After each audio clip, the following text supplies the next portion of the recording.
Tem mais coisa que dá para fazer, Ronaldo? Tem. Vamos ver aqui, ó. Já ouviu falar em sangria de freio? Sangria é quando começa a dar ar no sistema de freio e o freio começa a perder eficiência. Direto eles insistem em perguntar isso em prova. Eu particularmente duvido que quem pergunta isso lá saiba de fato fazer uma sangria. Pô, se começou a perder eficiência no sistema de freio, leva o carro lá para o mecânico fazer a sangria para você. Mas é importante você saber o que é, porque na prova pergunta, você já fica por dentro disso aí. Então a sangria é o termo utilizado para a troca do líquido de freio, que deve ser realizada anualmente a cada 10 mil quilômetros. Ou então se houver sinais de perfuração no sistema, ou entrada de ar, começa a entrar ar no sistema. Como é que vai funcionar? Também é utilizado para retirar bolhas de ar que se formam no sistema de freios.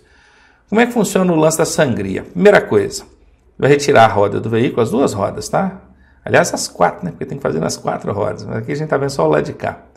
Calçou o veículo com alguma coisa, pode ser aqui, colocou tijolos, né? Caixote, sei lá o que é isso. Alguma coisa para calçar o veículo aqui. Então, retire as 4 rodas do veículo. Está aqui. Próximo passo, aperte os parafusos do sistema. Segundo passo, você vai completar o fluido de freio. Vai lá, completa o terceiro passo, né? Completou, pronto, sistema cheinho. Bacana. Quarto passo, conecte uma mangueira no parafuso da sangria e num frasco. Essa sangria fica lá de baixo, tá? Tem um cilindro ali, você vai chegar lá, vai tirar ali o parafuso, conectar uma mangueira e colocar dentro de um frasco. Tem que ser um frasco grande, pelo menos uns 2 litros, uma garrafa PET serve. O próximo passo é pedir alguém para bombar ou bombear, né, o pedal de freio. A pessoa vai lá dentro e fica apertando o pedal de freio, fica apertando várias vezes. E o que vai acontecer? Vai jogar o óleo que está no sistema todinho para fora ali. Continue a bombear até sair todo o ar do tubo de freio. Saiu o ar todinho. Aí, olha o óleo caindo aqui dentro da garrafinha, tá vendo? Ó? Aí bacana, você vai apertar o parafuso da sangria para concluir o procedimento. Pronto, feita aí a sangria de freio, é isso aí. Então é dessa forma que funciona, é para isso que serve. Vai perguntar na sua prova, você já sabe responder, pelo menos teoricamente, né? Na prática, se der um problema, leva lá que o mecânico corrige, com certeza. Vai te cobrar uma caixinha pequena, que isso é coisa simples de ser feita. Sistema de direção, mais um sistema aí no veículo. Quais são os componentes aí? Ó? Volante, coluna de direção, barra de direção, manga de eixo, caixa de direção. O que a gente precisa saber disso aqui? Ó? A gente tem o tipo de direção mecânica, hidráulica, elétrica e eletrohidráulica. Assim como no sistema de freios, esses aqui, né? Sistemas auxiliares que vão fazer força para você. Se você pegar um carro cujo sistema de direção é mecânico, você vai ter que fazer força para caramba. É o chamado queixo duro, né? O pessoal chama de queixo duro.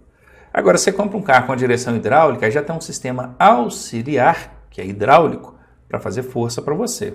Se você comprar aí um carro com direção elétrica, já tem um sistema elétrico também auxiliar para fazer força para você. E tem aquele misto, né? Híbrido, é o eletrohidráulica. Bacana, então você já sabe o que é isso. Ó, os componentes, ó, o volante, esses são só os principais, tá, gente? Não dá para ficar falando cada pecinha do sistema. Barra de direção, manga de eixo, caixa de direção. E aqui os dispositivos auxiliares que vão fazer força para você. Você dá um leve toque na direção e o sistema aqui faz toda a força girando lá então a roda, ou movimentando, né, o eixo com as rodas. A manutenção nesse sistema consiste em ajustes, revisão, lubrificação, limpeza e completar o fluido hidráulico quando no caso de direção hidráulica. E bora falar de sistema de suspensão. O sistema de suspensão é responsável por absorver os impactos gerados pelas irregularidades no pavimento, além de proporcionar maior estabilidade ao veículo nas curvas. Sim, se você andar num veículo sem sistema de suspensão, que aliás nem existe, não tem como, no automóvel não, mas tem gente que corta as molas, danifica, né? Altera e acaba danificando o sistema de suspensão, rebaixa o carro e ele perde parte dessa capacidade de absorção dos impactos. Você vai andando pelas vias, tem buraco, tem desnível, irregularidade, principalmente as vias brasileiras, né? Tem bastante isso. E essas irregularidades, elas são todas absorvidas, amortecidas pelo sistema de suspensão. Agora presta atenção, quando a gente fala sobre sistema de suspensão, não é só o amortecedor, não. Aliás, amortecedores, né? Porque para cada roda tem pelo menos um. Então não é só amortecedor não, tá? Se liga aqui. Bom, a gente tem aqui a mola, né? Essa mola espiral, chamada de mola helicoidal. Tem o amortecedor, tem a bandeja e tem a barra estabilizadora. Isso tudo aqui faz parte do sistema de suspensão. E caso você não saiba, o que absorve o impacto de cima para baixo é a mola, tá bom? É a mola, não é o amortecedor. Tem gente que pensa assim, eu pressiono aqui para baixo aqui, o amortecedor é que segura. Não é não. Na verdade, o amortecedor segura quando o carro tenta voltar. Porque ele dá aquele impacto, então a mola absorve. Na hora de voltar, o amortecedor segura para que ele volte suavemente, senão o carro pula, né? Ele pula. Aliás, essa é uma maneira de você testar se o carro está com o amortecedor bom ou não. Você vai em cima da roda ali, aperta ela o máximo que você puder, em cima do capô ali do carro, né? Fala em cima da roda, em cima do capô ali, em cima do paralama dianteiro. Aperta até lá embaixo, pode sentar ali na beiradinha sem amassar a lataria, né? E pula fora e vê se ele voltar segurando, bacana, o amortecedor tá bom. Se ele pular, meu amigo, o amortecedor já era, tem que trocar, já não está valendo mais nada, não é a forma de você testar. Porque o amortecedor ele segura na hora que o carro está voltando. Ele absorveu, a mola segura. Na hora que ele está voltando, o amortecedor segura. Beleza, conhecida então alguns componentes, né, os principais do sistema de suspensão e sabendo também qual é a finalidade dele, bora ver então a manutenção. Tá aí, ó, ficar atento a ruídos e movimentos irregulares no veículo. Está dirigindo, sentindo que o carro está puxando, balançando demais nas curvas? Tem que mandar fazer manutenção. Observar a eficácia e o tempo de vida útil dos amortecedores. Eles devem durar aproximadamente 40 mil quilômetros. Você deve cuidar da lubrificação dos componentes do sistema de suspensão. Tá sempre lubrificando, é uma graxinha. Leva lá, manda fazer uma manutenção, até para evitar aqueles rangidos que o carro fica fazendo quando você está andando. Revisar as coifas, batentes e coxins. Não precisa você saber, até porque nem dá para ver isso aqui, não precisa saber que peças são essas. Mas o mecânico sabe que tem que revisar esses dispositivos. Coifa, na verdade, é uma proteção que tem aqui, parece um plásticozinho que tem aqui, que é para evitar de sair a lubrificação dali, a graxa, e evitar também de areia, terra, entrar no sistema. Batentes e coxinhos são coisas ali de borracha mesmo, para segurar, amortecer um pouco o impacto, não deixando ferro pegar com ferro aqui. E que mais? Verificar possíveis quebras nas molas, tem que estar olhando aqui as molas. E por fim, observar o desgaste nos pivôs. Tudo isso é o mecânico que vai fazer. Se você tiver conhecimento, souber onde fica essas peças, saber verificar, você pode subir o seu carro no elevador. E, obviamente, um elevador de oficina, né? Claro. E observar. Como a gente não tem um elevador em casa, e dificilmente você vai conseguir entrar ali debaixo para ver, então leva o carro na oficina, sobe ele no elevador da oficina lá e o mecânico já está lá e ele olha para você.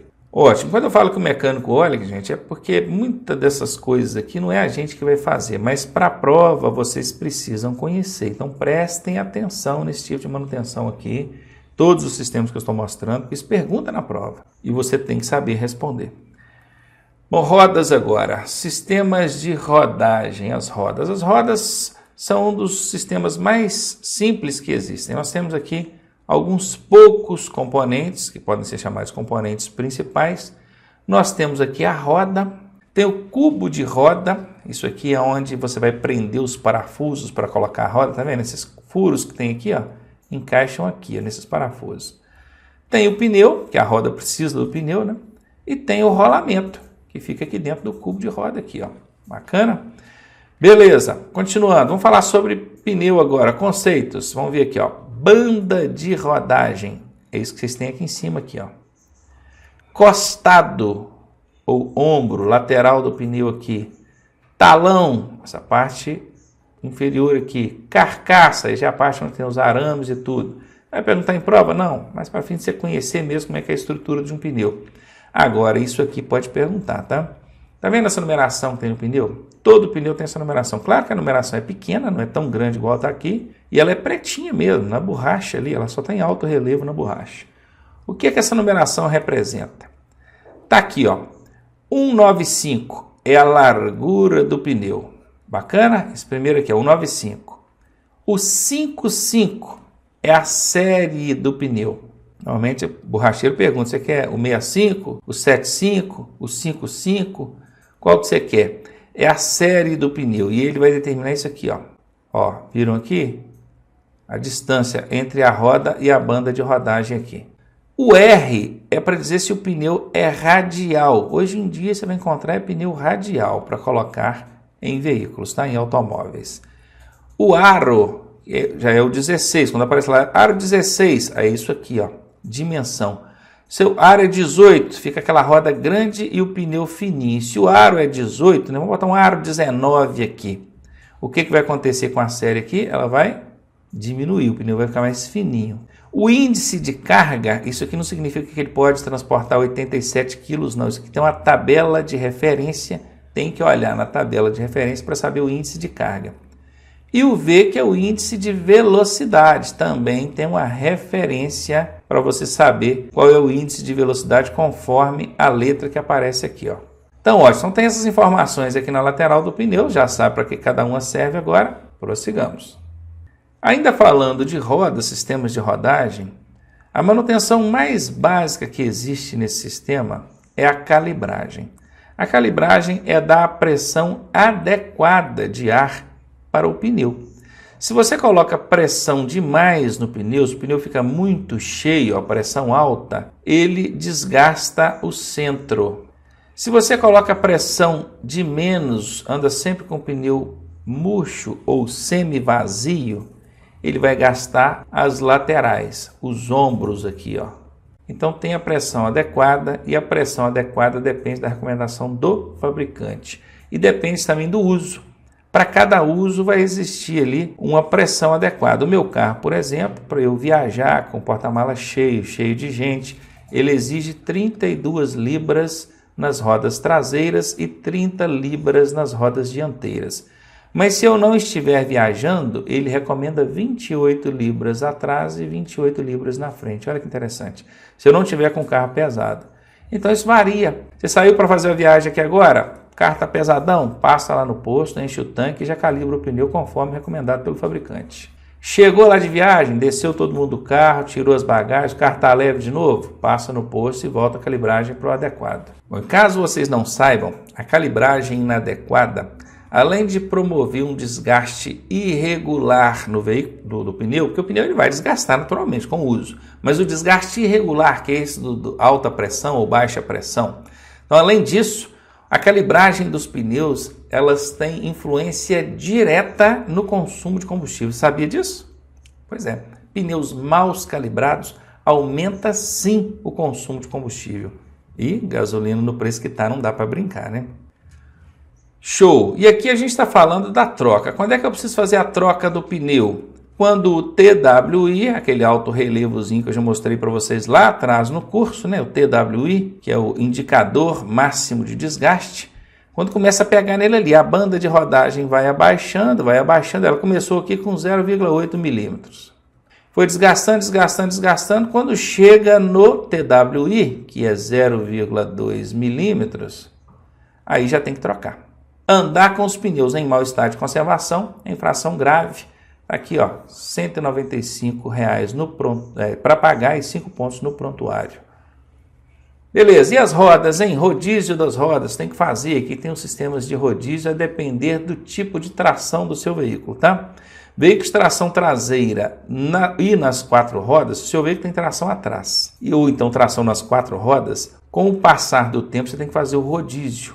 E o rodízio ele é exatamente dessa forma. As rodas traseiras, você passa elas para frente, só tira da roda de trás, a roda traseira direita e passa para frente direita. Mesma coisa aqui, traseira direita, ó, aqui esquerda, né? E passa para frente esquerda. Quem vai fazer isso é o borracheiro. Se você quiser fazer também, tanto faz. E as rodas da frente devem ir para trás em forma de X. Isso ajuda os pneus a desgastarem de forma mais regular e uniforme.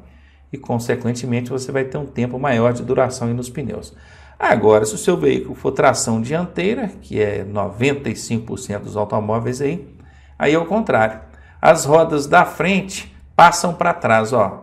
Frente dianteira passa para traseira dianteira. A frente esquerda passa para a traseira esquerda. E as que estão atrás vão para frente em forma de X. Beleza? Bora lá, manutenção agora, alinhamento. Já ouviu falar de alinhar as rodas? Consiste em ajustar os ângulos das rodas, mantendo-as perpendiculares ao solo e paralelas entre si. Isso aqui você vai sentir a necessidade quando estiver dirigindo e perceber que o carro está puxando para um lado e para o outro. Então tá aqui, ó, tem vários tipos aqui de manutenção de alinhamento. Tem o caster, olha aqui que é o caster negativo, olha como é que está o eixo aqui, ó. Consegue perceber? Olha aqui o caster positivo, suspensão na verdade, é o que está segurando o veículo aqui, a roda. Olha aqui agora a cambagem, olha só, cambagem negativa, olha com as rodinhas abertas. Olha a cambagem positiva, olha com as rodinhas fechadas. A cambagem inadequada vai gerar isso aqui no pneu. Convergência das rodas também. Então, convergente, olha só as rodinhas fechadas para frente. Divergência, olha as rodinhas fechadas para trás. Então, você tem tanto a inclinação aqui, ó, no caster, tá? Isso tudo aqui é feito na manutenção de alinhamento. Caster, tem a cambagem, tem a convergência. Verifiquem bem isso aqui, isso tudo é alinhado aqui, ó, nesse tipo de manutenção. Isso ajuda demais, tanto no sistema de suspensão, como também no sistema de pneus, né, pneumáticos, que vai gastar com uma regularidade muito melhor. Aqui, o excesso de convergência ou divergência gera isso aqui. E para finalizar aqui, a parte de rodas, tem o balanceamento. O que é o balanceamento? É a distribuição uniforme da massa do pneu. Quando você coloca um pneu novo na roda, em algum ponto desse pneu, apesar dele ter sido construído com todo o carinho, com todos os recursos de engenharia, em algum ponto ele pode ter alguns gramas a mais de peso. E quando tem alguns gramas a mais de um lado, o que acontece? Imagina, ó, eu tenho uma roda, um ponto dessa roda é mais pesado. Então, no momento que esse ponto for subir, ó, eu tenho o eixo aqui, imagina a roda lá naquele aparelho lá, ó. No momento que essa parte pesada vai subir, ela sobe devagar, não é? Porque ela está pesada. Na hora que ela vai descer, ela vai subir devagar e descer rápido. Sobe devagar, desce rápido. Põe isso em alta velocidade. O que acontece? Viram aqui?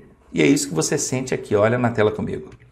Falta de balanceamento provoca trepidação no volante do veículo. Você vai sentir isso aqui, ó, as mãozinhas tremendo. Então tem que fazer o balanceamento. O que o borracheiro faz? Esse equipamento aqui mostra qual é o ponto do pneu ou da roda que está mais pesado.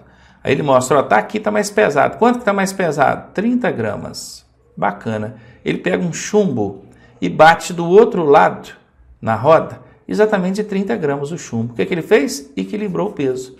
Na hora que essa roda for girar, que agora não vai ter mais esse problema de subir devagar e descer rápido. Então vai acabar com o problema de trepidação. Então, ó, alinhamento vocês viram, né? Caster, camber, convergência, tem que olhar tudo ali.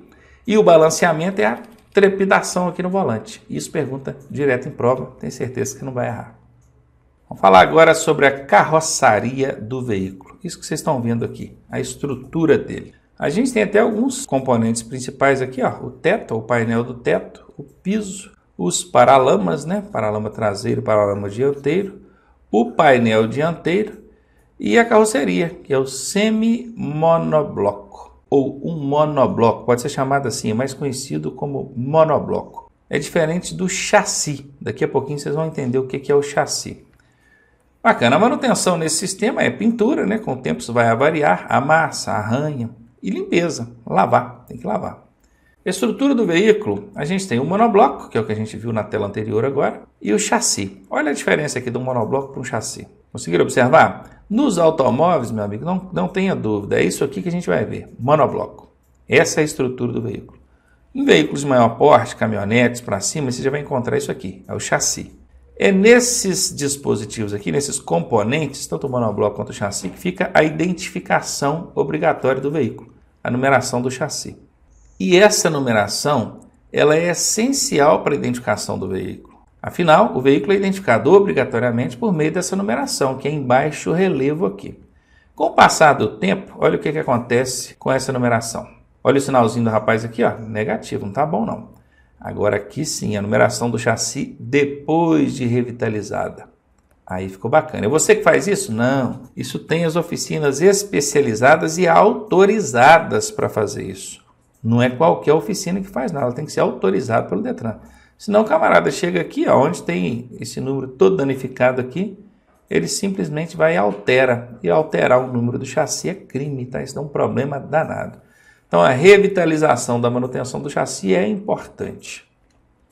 Vamos agora falar do sistema de escapamento. Esse sistema tem as funções de expelir os gases, filtrar os gases, abafar os ruídos. Os principais componentes são o silenciador, vamos começar aqui da frente, né? Tubo dianteiro, flexível, que é esse dispositivo aqui, o catalisador, vocês já ouviram falar muito dele, falamos principalmente na parte de meio ambiente, então nós falamos muito.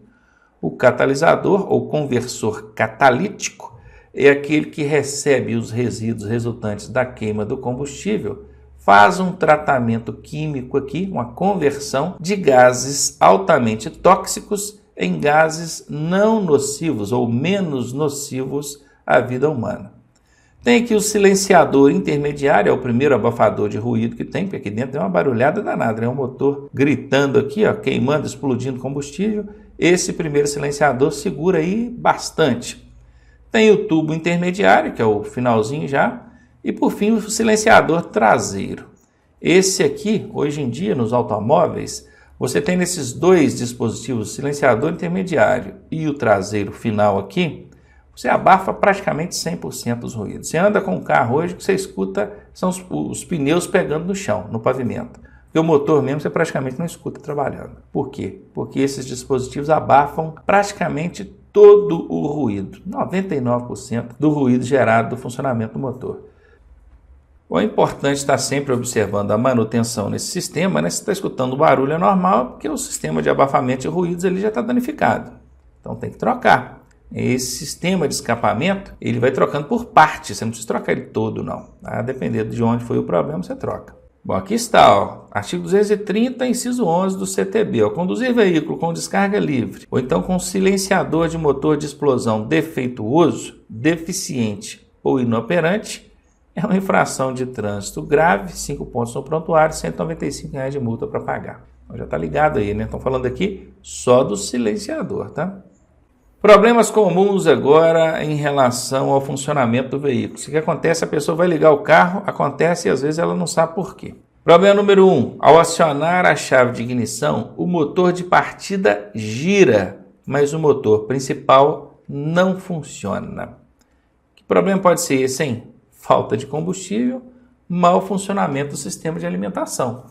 Porque se o motor de partida, aquele motorzinho elétrico, girou, é porque tem energia elétrica. Então o problema não é na bateria. Virou a chave, ele fez barulhinho? É porque o motor de partida está trabalhando. Então ele está tentando, está impulsionando o motor principal, e o motor principal não quer funcionar. Por quê? Não está chegando combustível lá. Então a primeira suspeita: se o motor de partida funcionou, é porque tem eletricidade. E o motor não ligou, o motor principal não ligou, é porque falta combustível. Ou então tem algum problema no sistema de alimentação que não permitiu que o combustível chegasse lá no motor para ele funcionar. O segundo principal problema aí na hora de ligar um carro é quando você aciona a chave de ignição, o motor de partida não gira. Aí aquele motorzinho elétrico, motor de arranque ou motor de partida, ele não gira. Ele não gira por quê? Mau funcionamento do motor de partida, falta de carga na bateria, ou então problemas com o acionamento da chave de ignição. O problema às vezes pode estar na própria chave de ignição. Bacana? Pegou aí? Isso aqui cai em prova, tá, gente? Presta atenção nesses dois problemas aqui, ó.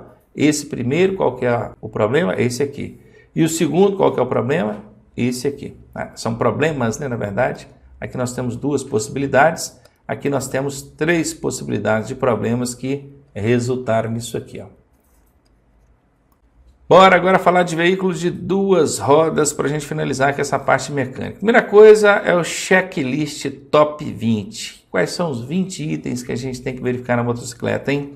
Bora lá ver. Pneus, luzes, lubrificação externa, a parte elétrica, a suspensão, os ruídos, combustível, espelhos retrovisores, escapamento, cabos de comando, freios, câmbio, indicadores do painel, correntes e sistema de transmissão. Lembrando que a corrente aqui faz parte do sistema de transmissão, óleo do motor, filtro de ar, guidão, garfo e manetes, pedaleiras, chassi e avarias diversas. Do lado de cá nós temos 10, desse lado aqui mais 10. Você vai passar a mão nesse checklist pelo menos uma vez por semana. Você vai verificar cada um desses itens. Sendo assim, você está mantendo a sua motocicleta regularmente ou com manutenção preventiva regular. Vai evitar aí maiores danos ao seu veículo e evitar também de te colocar em risco. E olha que com motocicleta não se brinca, né?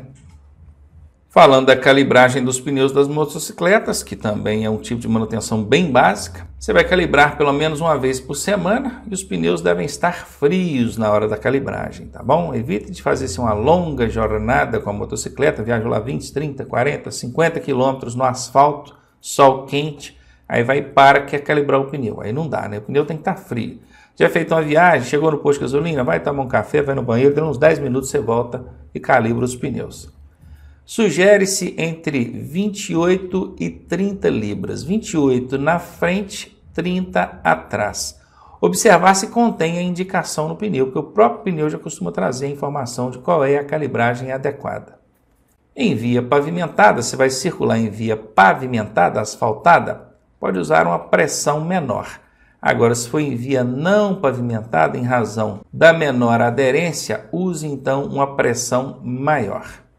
Lembrando que a calibragem incorreta, além de diminuir o tempo de vida útil dos pneus, vai fazer que você gaste aí mais do que normalmente gastaria com troca prematura de pneus, compromete a pilotagem e coloca em risco os ocupantes da motocicleta.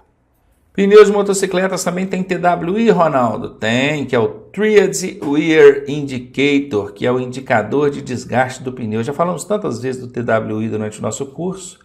Nenhuma vez eu mostrei aqui o significado dele em inglês, né? Porque isso é uma sigla em inglês. Por quê? Porque não interessa. Na prova não vai perguntar o que significa TWI. Vai perguntar o que é. O que é o TWI? É o indicador de desgaste do pneu. Ele na moto também tem. Aqui do lado, ó, não sei se vocês conseguem ver. Certamente não vão conseguir, não. Mas aqui tem a letra T. Aqui tem a letra W. Ó, e aqui tem a letra I. Está do ladinho do pneu aqui em alto relevo, ó. Então, você olha do lado do pneu, achou o TWI, você pode seguir na direção que você vai encontrar aqui, ó, o alto relevo. Ó. Viram? Entre os frisos aqui. Bacana. Chegou no TWI, tem que trocar o pneu, vocês já sabem disso. Necessário substituir o pneu quando a banda de rodagem atinge esse indicador. Lembrando que é proibido o uso de pneus reformados, remoldados ou recapados em ciclomotores, triciclos, motonetas, motocicletas, além de rodas com trincas e deformações. Onde você vai encontrar essa informação? Resolução 58/2004 do Conselho Nacional de Trânsito. No automóvel, você pode usar pneu reformado. Na motocicleta, não, tá? É proibido. Fica ligado nisso aí. Funcionamento. Vamos observar então a questão do funcionamento. Lanterna traseira, placa de identificação e a iluminação da placa, obviamente. Setas traseiras. Na frente, você vai observar farol e setas. Então, verifique se estão funcionando, luz alta e baixa, e se estão ajustadas corretamente. Verifique se elas estão todas funcionando, as setas aqui. Lembrando, meus amigos, que motocicleta tem que andar com farol aceso de dia e de noite. Andar com o farol apagado, mesmo que seja por motivo de estar queimado, vai te dar uma multa gravíssima e suspensão do direito de dirigir. Então, não brinca com isso não, tá? E a manutenção aqui também, na parte aqui de correntes, kit, coroa e peão, vai acontecer da seguinte maneira: limpeza do kit, ajuste da corrente e lubrificação. Nesse momento aqui ele está limpando. Você consegue também fazer o ajuste da corrente, tem o lugar certinho para você fazer o ajuste, e lubrificar. A corrente lubrificadinha, ela vai evitar o desgaste prematuro, vai evitar ficar fazendo barulho e ruído na motocicleta e você vai ter um funcionamento muito melhor. Lembrando que a corrente, falta de lubrificação na corrente, interfere no consumo de combustível da motocicleta também, tá? Não esquece disso não. E aí, o que acharam da parte mecânica? Bastante coisa, não é? Pois é. É aquilo que eu disse. Para quem tem o primeiro contato, estranha. Às vezes acaba não gostando, porque é muita coisa que ele não conhece. depois que passa isso tudo ele já esqueceu muita coisa. Então a minha sugestão é que você assista pelo menos umas 3 vezes, não só pensando em fazer a prova, mas para conhecer mesmo. Depois que você assiste umas 3 vezes essa parte de mecânica aqui da matéria, você passa a entender melhor, as ideias começam a encaixar e você põe a gosto. Põe a gosto. Não é nem que você vai trabalhar de mecânico, mas é ótimo você poder falar aí dirigindo, né? Você está dirigindo, conversando com um homem, principalmente do lado, né? Porque os homens são metidos a entender de mecânica e pensam que as mulheres não. Aí na hora de você dar aquele banho no cara aí, ó, dominando a parte mecânica, show, só depende de você. Bora aí que já já a gente volta aí com as questões comentadas sobre mecânica.